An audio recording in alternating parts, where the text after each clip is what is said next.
já ti dám připálené. Au.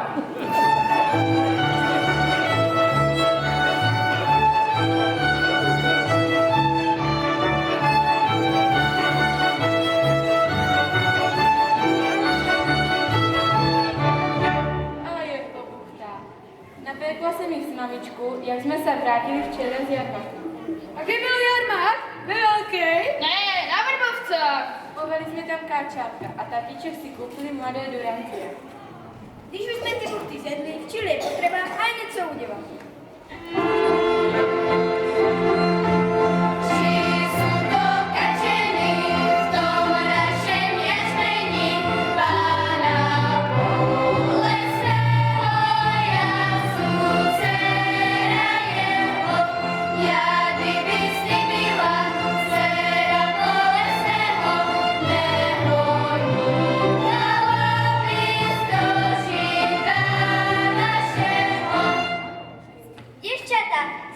Kačátka do náhoda.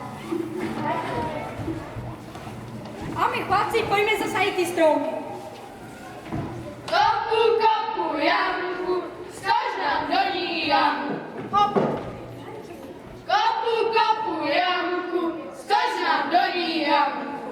Hop. Chlapci, pojďme pro vodu, ať ty stromky zalejem.